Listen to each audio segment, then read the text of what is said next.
Hi, this is Donniel Hartman and Yossi Klein Halevi, and this is For Heaven's Sake.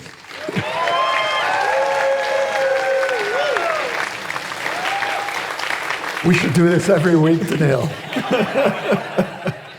And this is For Heaven's Sake, Israel at War, and today is day 264. And today's session is being broadcast live, but also taped in front of a live audience of For Heaven's Sake's community. And our lay leadership who has joined us here at the Hartman Institute, some 250 people strong, who have come to Israel to learn, to be with Israel.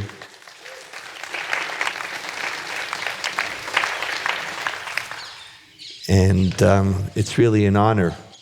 Can I speak for both of us? I think you can. For my friend Yossi and I to be in front of you. And today's podcast is sponsored by also one of my closest friends in the world, one of my most long-standing partners, Bob Kogod. And tonight is also under the Robert P. Kogod, but I know him as Bob, annual lecture. Sure. Our theme for today is Israel's morning after. So much attention is spent on what is the morning after going to look like in Gaza? How do we bring the war to an end? What does it look like? How do we bring our hostages home? What is the closure that Israel needs in order to feel that some of the rupture and destruction of October 7th has been repaired? The world is looking at Gaza. How do we bring it to an end? What does it look like? How do we give it a new future? But today, you and I decided that we don't want to talk about the day after in Gaza. We want to talk about the day after in Israel. What is Israel's day after? How do we change? What is our society going to look like? And what is our country? Where do we need to go? Where can we go? And so let's begin our conversation. When you think about Israel's day after, what are some of its key elements and components that, like we Jews always try to think about tomorrow. So what's your tomorrow? What does it include? Where does it go? The prerequisite to my tomorrow, which is really another way of saying the prerequisite to the beginning of Israel's healing, are really, I'd say, twofold. The first is whoever is left alive among the hostages returns home. And the second is that this terrible government is brought down. We have new elections, and we have a unity government of some fashion that comes in. And we can discuss what that unity government might look like. But that, for me, that's the prerequisite for the morning after. There is no morning after that you could even talk about. No. Unless those two are there. No, this government cannot bring us into the morning after. And if the hostages aren't home, it's an open wound. We're still in Gaza. We're still in October 7th. We're still in October 7th. So those are the two prerequisites. Now, what the beginning of a morning after might look like is, first of all, the makeup of what this government would be.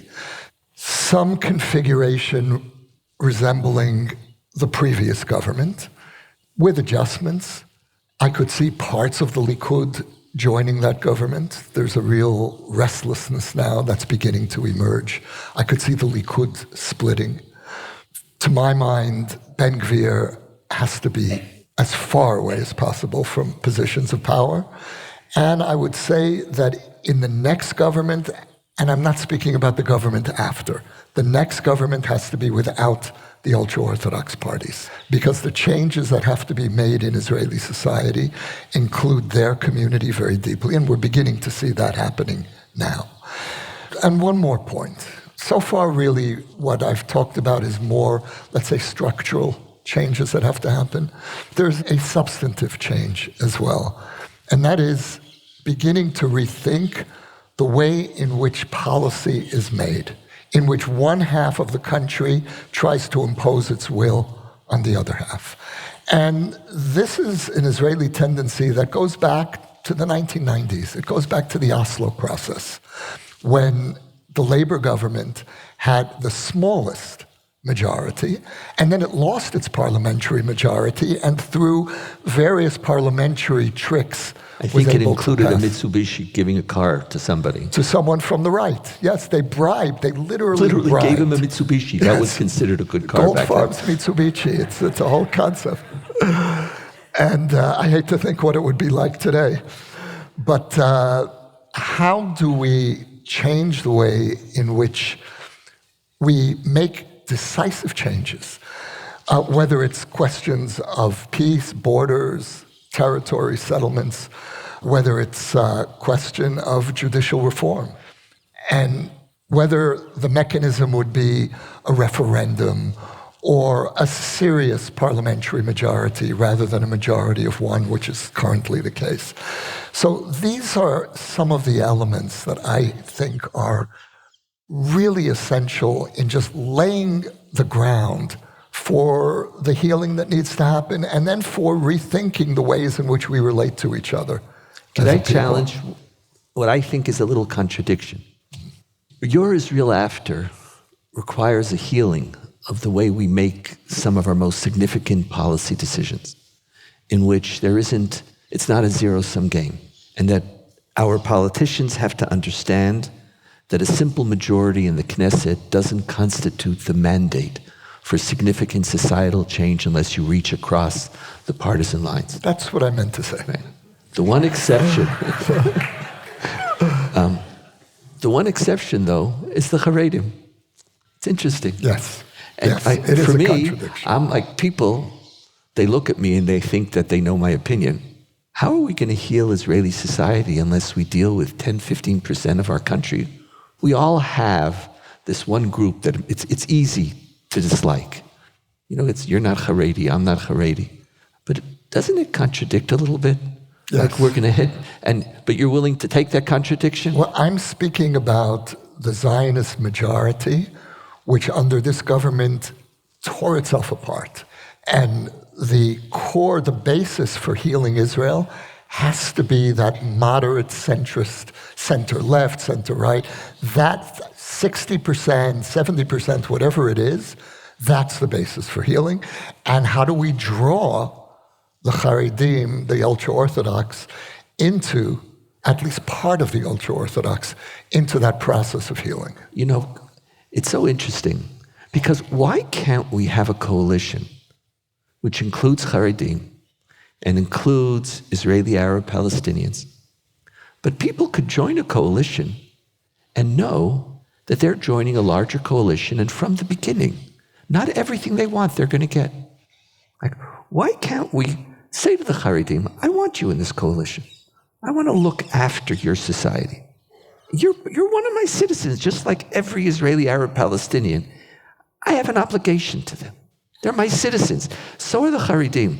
Now, I happen to personally believe that a forced draft of Haredim will never work. I think it'll never work, and it will just create this faux sense of unity amongst the non-Haredim. All of us together, we have somebody that we could hate. It's not going to happen. We're not going to go into the study halls and drag these people out. We're not going to do it, and they're going to. I just read today that they raised $100 million, even though that's nothing compared to the amount that they get. It's the beginning. Abroad. Right. So I'm wondering if part of your coalition that you're speaking about also needs to happen before you come into the coalition. That if we're talking about Israel tomorrow, it's about joining a coalition and knowing that you're going to be sitting with people who disagree with you, and you're going to get some of the things that you want, but you're not going to get all the things that you want, and then you could decide. But this crazy reality of this government in which every party was able to write their own platform, whether they contradicted each other, whether the Likud agreed with it or not, here, literally we know that the coalition agreements this time involved giving people a blank piece of paper and say, write whatever you want. Write whatever you want, and don't worry, Abba Bibi will be there, and he'll work it out. He'll work it out. Because I agree very much that we need a new culture, but I don't think we're going to start that new culture if we don't include Haredim and if we don't include Israeli Arab Palestinians at the table. But I want to offer just for a couple of minutes. Let me just Please, respond to that point. I agree with you about the Haredim for the next government. I hear you. This government has to make a very brutal decision, and that is either to forcibly draft the Haredim, which I agree with you is a non-starter, or begin cutting off the funding for the yeshiva world. No Haredi party will sit in a government that is cutting off funding. They may join a government once the new arrangement has been put in place. It's interesting to think about, what does it mean? I'm actually afraid of the next government. Because the one after. The one after, because I don't know what's going to be. This next government, according to all the polls, like our sense is that elections are coming closer. We don't know when, but they're not coming in the winter of 2026. Something is imploding. You could see the Likud party is imploding upon itself. All of a sudden, there are members of the Likud party who are developing, I don't know if I want to call it a conscience, but a spine. No, I wouldn't call it it's a voice, because I haven't heard anything from any one of them, but now we're hearing a word or two from them, right? There's something. So elections are coming.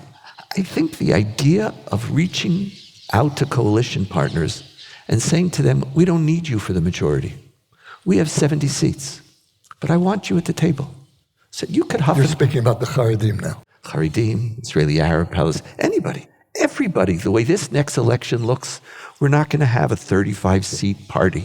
We're going to have maybe 1 or 2 20-seat parties and another 5 or 6 10-seat parties. Basically, it's going to be one of the beautiful things.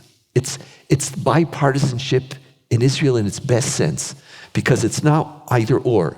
Like, the Israeli system is insane, but it's actually very healthy, because everybody's voice, people don't feel that they're losing their voices. My voices are represented.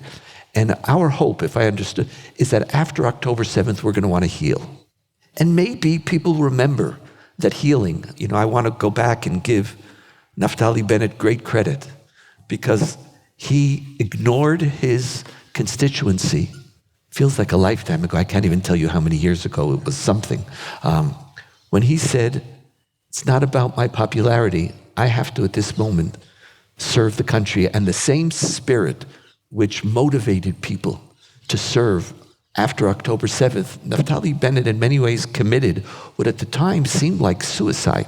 Now it's turning out in a post-October 7th world that that's the type of leader we're looking for, and he's just emerged. I would also throw in a strong honorable mention for Yair Lapid, who gave up his first crack at the prime ministership, and for the sake of someone who had 6 seats, of creating government. So that spirit is part of the morning after. I want to add 2 other components. One, which is, I think, one of the major sources of, I don't know if it's a combination of fear and sadness, Yossi. I don't think most Israelis feel that we have a government for the people. We have a government by the people. And a democracy is government by the people who are for the people. And part of the angst that we're feeling, because there's huge, we don't know what's going to happen with Hezbollah. We don't know what's going to happen with Iran. We don't know what's happening with the United States. There's so many tensions. There's so many pressures. Like, you open up the news, and as you know, I'm obsessive about following. I can't even count how many newspapers I follow, or whatever they're called, websites. I'm like dizzy sometimes. You just sit and listen. There's this onslaught, just like the drones. The drones are coming. How many? There's an onslaught of issues every single day, and there is a disquiet in this country because it is not a government for the people. It's a government which wants to maintain its own survival. It's a government which has other agendas speaking to themselves. But the majority of Israelis, the vast majority of Israelis, there's even 50% of those who voted for this government want a new election, not to speak of the 90% who didn't vote. Israel needs a government for the people. And I think I have never experienced in my lifetime a moment of such momentous challenges in which I wasn't sure that my government was for the people. And part of my morning after, we need that tikkun. And it's the next government, it almost doesn't matter. It does matter, but, but let's assume it almost doesn't matter who wins, even though it does. And we know more or less what the numbers look like.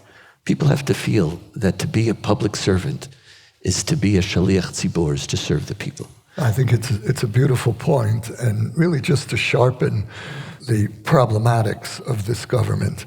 First of all, what we're envisioning is a resurrection of some form of unity government. And the next government will likely be left, center, right, some form, in some configuration. This government is the most homogeneous that we've ever had. It's right, furthest right. And also very self-certain. Like they're very comfortable. They're all looking after. That's why the Haredi vote was such a challenge, because this is a government in which we're there to serve each other in many ways. And this is the first time since this government was formed that we're beginning to see some cracks. And that's really significant. Yeah. The other thing about the nature of this government is that it's a convergence of political extremism, corruption, and incompetence, sheer incompetence. The civil service is falling apart, something that we're not even paying close attention to. But, since we have a live audience, let's not depress them too much on the first question. But the good news is that the change is coming. Change is coming. And we have hit, with, as far as governments go, this was rock bottom. I want to add one other component of this day after that I'm thinking a lot about. And it grows out of the unity government idea, which, you're right, everybody, there's even movements now, political movements, whose major aim is the only government we want is a unity government, which is, it's such a strange concept. Here you have elections. Someone's running to win, and we want Israelis to run so that we all win, which is just an interesting concept. That most of us win. Most of us win, fair enough. But you're correct. But there's one thing that I want to caution. I know we're going to have to think about this, Yossi, because it's coming. One of the features of a unity government is that for the sake of unity, very often it doesn't tackle some of Israel's most significant challenges. Because if we're disagreeing, it's consensus by making sure that the other issues just don't rise. We don't talk about it. So the last unity government said, we're not going to talk about Palestinian sovereignty, ending the conflict. We're not going to do any of that. And Meretz could sit in the government. The left wing. The far left, because it wasn't on the table. I think post-October 7th, for me, one of the most important lessons of October 7th is that we can't stay and continue to stay in a status quo as a people. We can't take the most significant questions and challenges we face, whether they're internal, state and religion, religious pluralism, diversity, tribes, Israeli Jews, Israeli Arab, Palestinians, the West Bank, Gaza, Iran, whatever it might be. These questions are questions that we seriously debate as a society. So what are we going to do? We're going to join a coalition, which will be a unity government for the sake of the people. And how are we going to respond to some of these questions? And our answer will be, we're working on unity right now. And I appreciate it. We're working on a government that's serving the people. But there has to be a larger telos beyond unity and beyond serving the people, leading the people, asking, Israel tomorrow needs a unity government. But unity governments are often remarkably unimaginative. One of Netanyahu's greatest advantages, and as you know, I never voted for Netanyahu, but I had a very, very profound respect for him up till the last 3-4 years.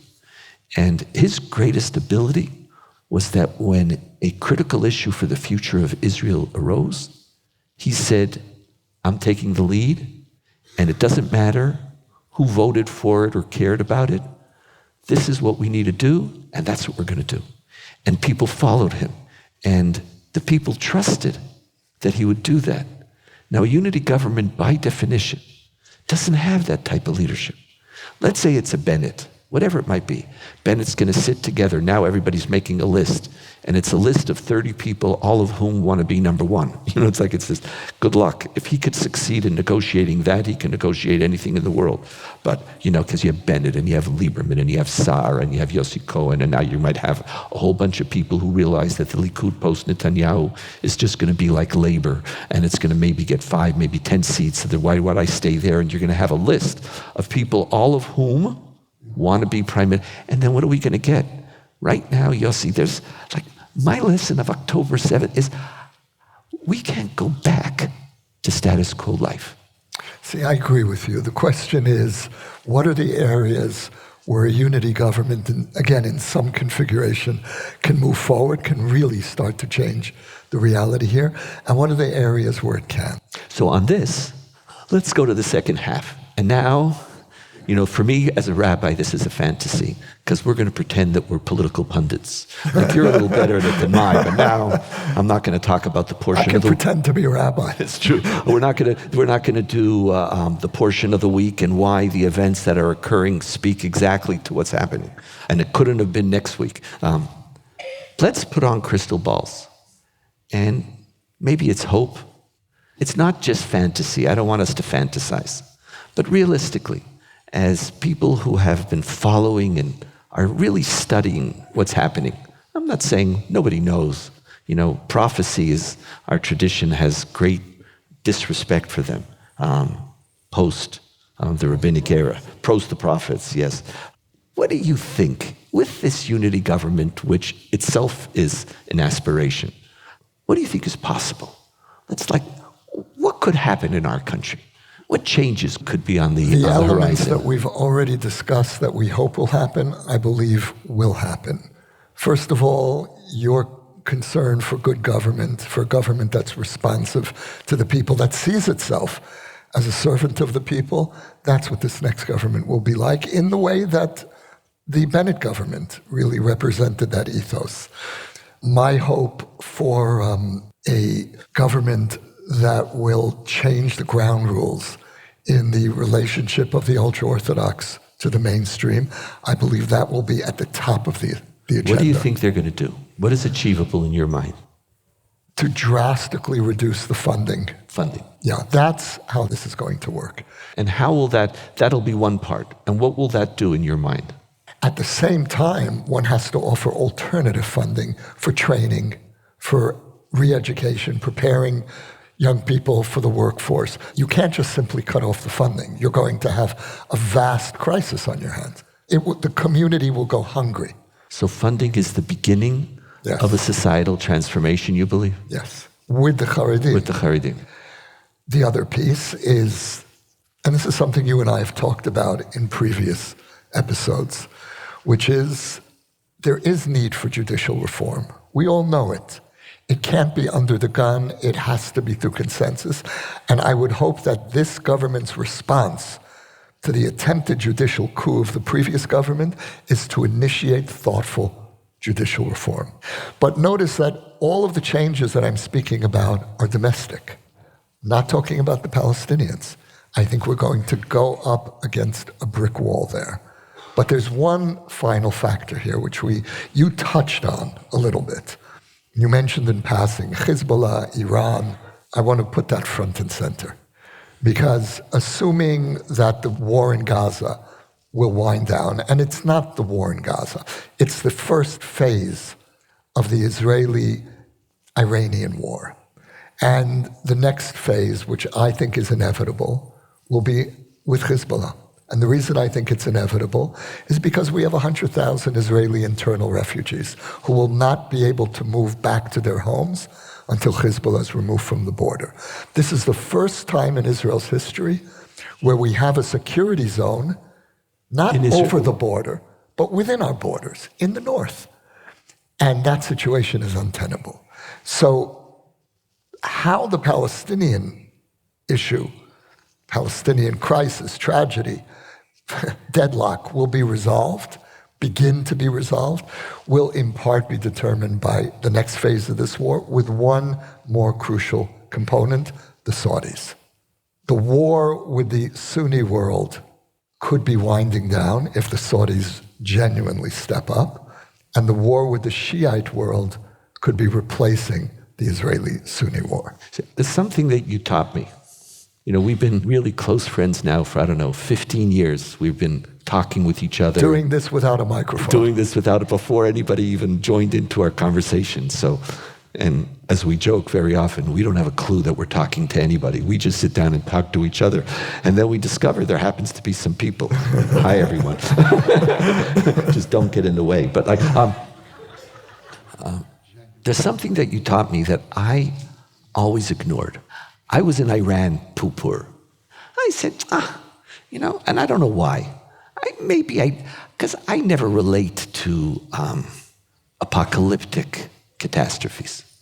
I don't relate to them because it sort of doesn't work with my optimism. It's like, as an optimist, you don't really have a lot of room for apocalypse. It's not that just... I'd rather live in your world than mine. I know, but we can't. And I must admit, I would rather live in mine as well. But the bad news is we both live in mine. Touche, I got it. But there's something you taught me. First of all, you taught me that I have to think about Iran, that I have to have an opinion about it, that I have to take it very seriously. And you said, I think, before almost anybody, that the greatest danger facing the state of Israel is Iran. And I was living in a world in which every danger we face is manageable. I was the full Zionist. You were more a post-Holocaust Jew. I was the Zionist who believed we can do whatever we need to do, and let's stop worrying. So first, you put Iran in my consciousness. And now, the reality is nobody doesn't have Iran in their story. Nobody. So it's not some great innovation like I've had a great enlightenment. Everybody knows that's there. We're feeling it every day. But you once said in some I Engage conversation that we had, that it is precisely because Iran is the most significant challenge that we face, that everything else we need to be willing to compromise on in order to achieve the type of strategic advantages we need to have in order to deal with Iran. I know where this is going. And so now, I know this, it's just, so. I hate to be quoted against myself. You know how we all use arguments and facts to reaffirm what we believed beforehand, right? So it looks like I'm changing and then I'm turning it around and saying, you see, now you're reinforcing my opinions. But in fact, if I had to put my crystal ball on, I really believe that over the next number of years, we're going to see a very significant progress on the Palestinian front. I think it's going to start in Gaza, and you could hear it now. Mm-hmm. People are talking about changing the leadership in the north or the south. They're already saying, the words, it's coming. You can't destroy Hamas as an ideology, but you can destroy Hamas as long as there are alternatives. The army speaks about it. Even Tzachi Hanegbi, everybody's talking. It's not just Blinken, even though I think he's a real serious man and a great friend of Israel. I really do, as I think so about the President of the United States. I agree with you. I know that my comfort here as an Israeli, my ability to feel that my grandchildren are safe right now in some form is directly a result of the unbelievable support that we've received from this administration. And I'm not getting into whether he'll be better than another president or another president. We're not getting into American politics. But, there's a thanks that needs to be given. But we know that something's going to have to happen in Gaza because our soldiers aren't going to be able to be the policemen there. We know that we need the involvement of our Sunni allies and also some of our Sunni enemies. Eli Cohen, one of the people who wants to be number one on the list, the former Mossad person, was asked, the Prime Minister of Israel said that Qatar is our worst enemy. And he said, I don't think those comments are that helpful, he said. Mm-hmm. And he said, there's problems, but they're also helpful. There is a Sunni world that we're going to have to call upon to help bring us to the day after that we're not talking about today, which is the day after in Gaza. And there is a potential for a larger international engagement with Israel, and where a lot of the alienation caused by the war could be overcome. And that's only going to happen if some progress happens on the Palestinian front. I happen to even, I think the Trump peace plan that we've spoken about, in which Area A and B is given to the Palestinian something, and with a capital in Jerusalem, things that Trump offered and that Netanyahu agreed to, and it is only Mahmoud Abbas who turned it, something to bring Saudis and to bring the end of a conflict between the Jews and the Sunnis is just so, it's around the corner, it's necessary, it's so much in our benefit. We're not going to resolve the Palestinian conflict because we now turn around and say, I love you. We're not going to resolve it because we're now going to turn around and say, I trust you. We're not going to resolve it because now we think, yes, the wolf is lying down with the lamb. We're only going to resolve it if we understand that we have a much greater interest that needs to be solved. So look, first of all, I don't believe we're going to resolve the Palestinian conflict, at least not in this generation. I think that what we need to do is to, first of all, reverse this government's commitment to annexation. This is the first government since 1967 that has made annexation an official part of its platform. Not even the Begin and Shamir governments of the 1980s explicitly saw annexation as their goal. Settlement expansion, of course. And so first of all, we need to undo this historic and, to my mind, disastrous change in policy. Secondly, we need to really start thinking about containing settlement expansion. Now, if we manage to achieve those two goals with this next government, I think that could be a basis for some form of normalization with the Saudis. But since it's my crystal ball, I want to go a little further. It's just but you did say within the realm of reality. Within the reality. That's two. Those were good. I appreciate them. I actually think it's very realistic. Because what's resolving a conflict, I have a different definition of what it means. It's not about us being friends. The wounds of October 7th in the Jewish community in Israel are going to take years.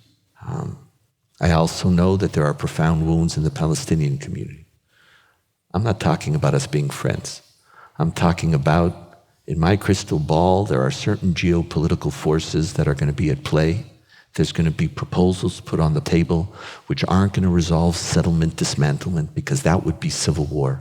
There's going to be something put down. It's in Saudi interest, it's in American interest.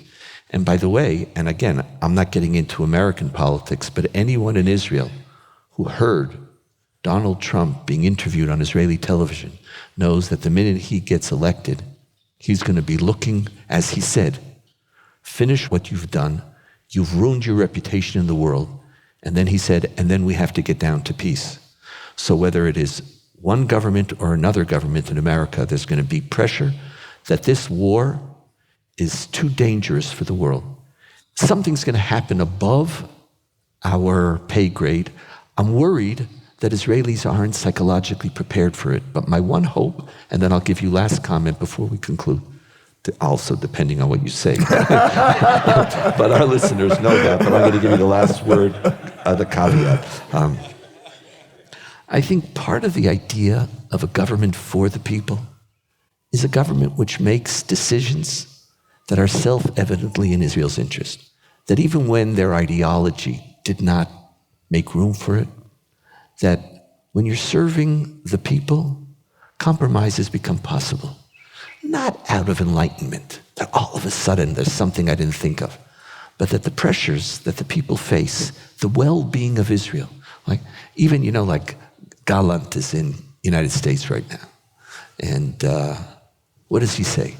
He says, of course we have disagreements, but amongst friends, We work out our disagreements behind closed doors. We don't put forth videos and go on Channel 14.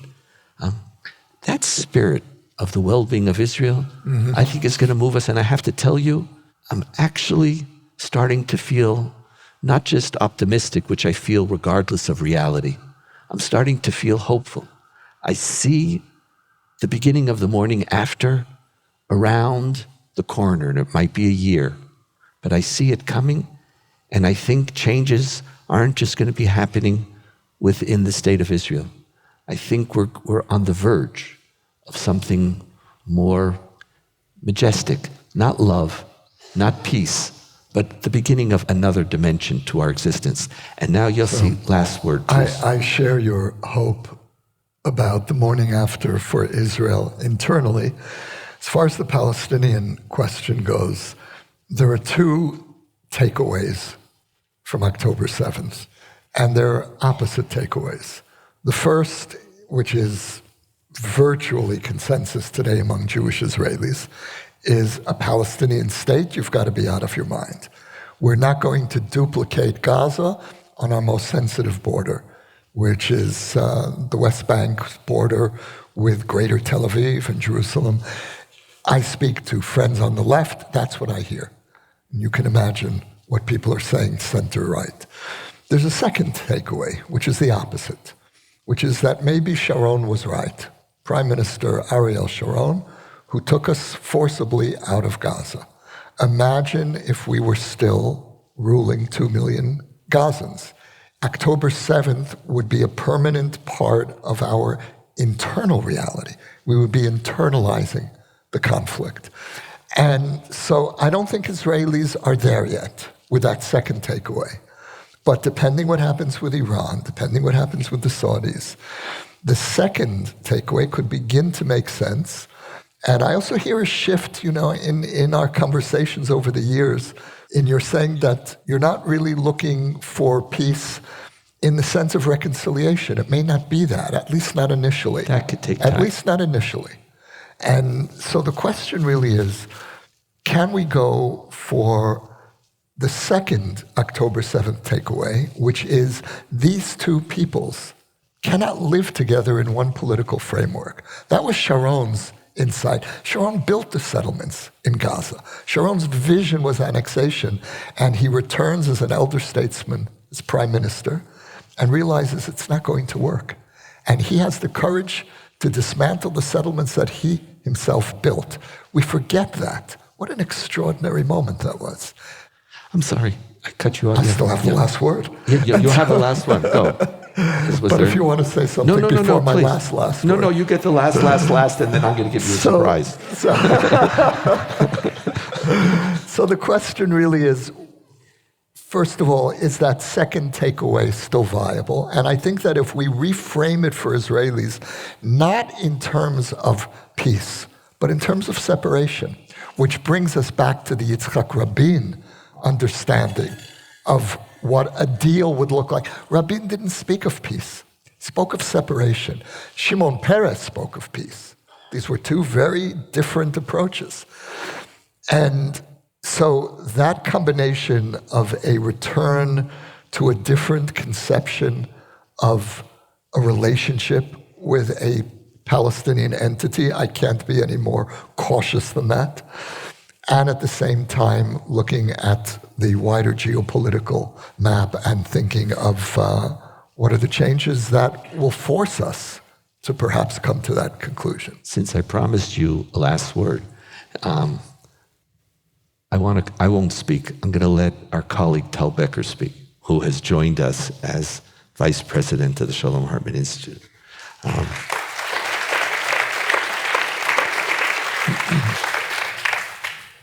One of his most powerful lines that I've heard over and over and over again. I think it's part of this conversation when he said, throughout history, there are things which at the time seem impossible.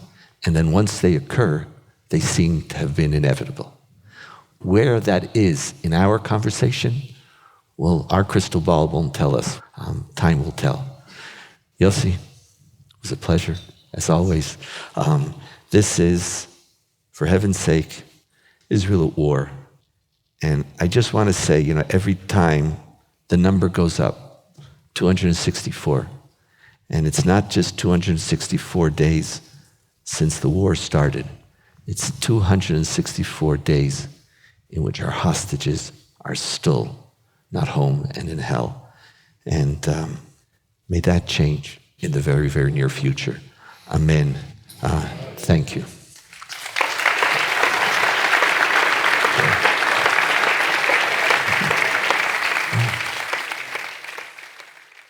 You can now sponsor an episode of For Heaven's Sake, Israel at War. The link to donate can be found in the show notes or at shalomhartman.org/For Heaven's Sake. We will acknowledge your gift on a future episode. For more ideas from the Shalom Hartman Institute about what's unfolding right now, sign up for our newsletter in the show notes or visit shalomhartman.org/Israel at War.